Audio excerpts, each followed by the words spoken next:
நன்றி சார். வெற்றி. யாரோ பேசிகிட்டே இருக்கும்போது உட்கார்ற அப்படின்னு சொன்னீங்கல்ல, இவன் பேசும்போது தானே, அப்புறம் தான் நானே பயந்துட்டேன். நானே யாரா அது என்ன இப்படி உட்கார்றான்னு சொல்கிற அளவுக்கு மோசமாக பேசுகிறாங்க. அவரை பார்த்தா ஃபோட்டோகிராஃபரை சொல்லியிருக்கான்.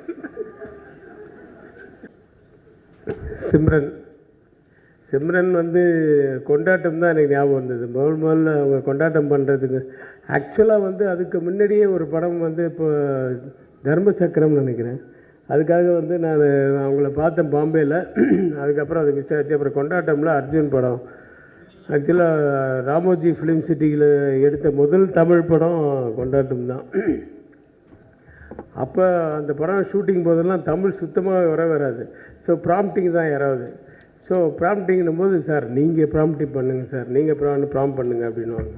சரி, நான் இதுக்காக நான் டைலாகை மைஹார்ட் பண்ணிக்கிட்டு நான் சொல்லுவேன். எனக்கு வந்து நான் ஏதாவது பேசும்போது கையெல்லாம் அப்படியெல்லாம் அந்த ஆக்ஷன்லாம் வந்து நேச்சுரலாக வரும் இல்லையா, அந்த மாதிரி உனக்கு இந்த வீடு பெருசுன்னா, உனக்கு அந்த இது பெருசுன்னா, அது தாத்தா அது பெருசுன்னா, அதுக்காக நான் அப்படின்னு நான் டைலாக் மறந்துட்டேன்னா நான் இங்கே இருக்கேன்னா அவங்க அங்கே இருப்பாங்க, நான் ட்ராலி கூட போவேன்.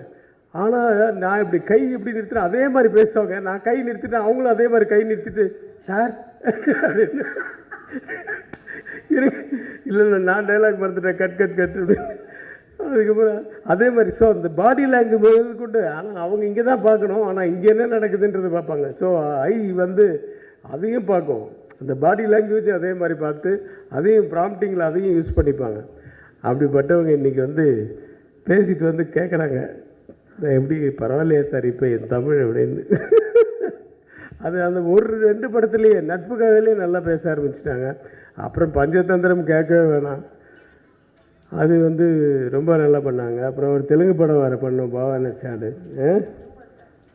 இல்லை பாவா நச்சாடு, நாகார்ஜுனா. ஸோ தெலுங்கு தமிழெல்லாம் இப்போ பின்னுறாங்க. 29 வருஷம்தான் ஆச்சா நீங்கள் வந்து? சரி, இன்னும் நீங்கள் இன்னும் 30 வருஷம் வேண்டிக்கிட்டு இருக்கீங்க. அதாவது ஒரு ஸ்டேஜுக்கு அப்புறமா நமக்கு வந்து நடிப்பு வந்து இவங்களுக்கு நல்லா வரும் அப்படின்னு தெரிஞ்சிட்டா அவங்க சினிமா விடாது. நீங்கள் சினிமா விட்டு போகணுன்னு நினச்சா கூட சினிமா விடாது. நாகேஷ் சாரெல்லாம் கடைசி வரைக்கும் நடிச்சுட்டு தான் இருந்தார். தசாவதாரம் தான் அவருடைய கடைசி படம். அப்போ நடக்கிறதுக்கே பயப்படுவார், ஏன்னா அப்போ அவருக்கு கண் பார்வை கொஞ்சம் குறைஞ்சிருச்சு. அதனால தான் கொஞ்சம் ஸ்லோவாக ஆகிட்டாரே தவிர, மற்றபடி டைலாக் டெலிவரி அது இதெல்லாம் வந்து அப்பவும் தசாவதாரத்தில் ஒரு பெரிய இது என்னென்ன, எல்லாம் நானும் கமல் சார் எல்லாம் லைனாக உட்காந்து சாப்பிட்டுருக்கோம் டேபிளில். அவர் வெஜிடேரியன், அதெல்லாம் கை கழுவிட்டு இப்படி போனார்.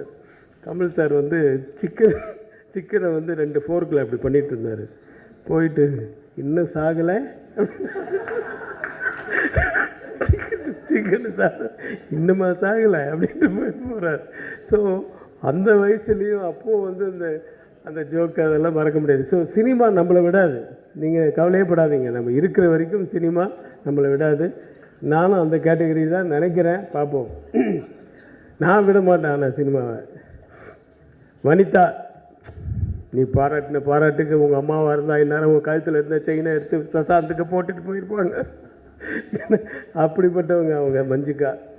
மஞ்சிகா வந்து எப்பவுமே ஏதாவது ரொம்ப சந்தோஷம் வந்துடுச்சுன்னா அவங்க போட்டிருக்க செயின் வளையல் இது மாதிரி ஏதாவது என்ன இருக்கோ, கோல்டு தான் எல்லாமே, ஆனால் எல்லாத்தையும் அப்படியே கொடுத்துட்டு போயிடுவாங்க. அது மாதிரி செயின் வாங்கின ஆர்டிஸ்ட்லாம் நிறைய பேர் இருக்காங்க, நிறைய ஹீரோஸ், அவங்களுக்கு தெரியும். ஸோ வனிதா வந்து கொஞ்சம் வந்தாலும் பின்னிட்டாங்க. உனக்கு 16 முட்டை கேட்குதாடா அவனுக்கு. அந்த இடம்லாம் செம்ம கிளாப்ஸு தேட்டர். எங்கே நம்ம பார்த்த ப்ரிவியூ தேட்டர்லேயே கிளாப்ஸாங்க. ஸோ ஹீரோயின் அவங்களோட நான் படம் பண்ணணும். ஏன்னா நிஜமாக அவங்களுடைய பெர்ஃபார்மன்ஸ் எல்லாம் நான் நிறைய படம் பார்த்துருக்கேன். ரொம்ப ஒரு மாதிரி ரியாலிட்டியோட இருக்கும், நல்ல வளரக்கூடிய ஒரு ஹீரோயின். அந்த லிஸ்ட்டில் வாங்க எல்லோரும், பெசன்ட் ரவிலேருந்து எல்லாருக்கும் என்னுடைய வாழ்த்துக்கள். ஆக்சுவலாக அவர் வந்து பிகினிங்கில் வந்து அவர் இந்த வில்லனாலாம் நடிச்சிருக்கார் நிறைய படம். அதெல்லாம் பார்த்துட்டு அவர் கூப்பிட்ட உடனே சரி இவர் நம்மள மாதிரி கத்துவாரா, எப்படி இருப்பார் அப்படின்லாம் நினச்சிட்டு தான் நான் போனேன். ஆனால் அப்படியே ஸ்ட்ரெயிட் ஆப்போசிட், ரொம்ப கூல் அண்ட் ரொம்ப பொலைட்டு.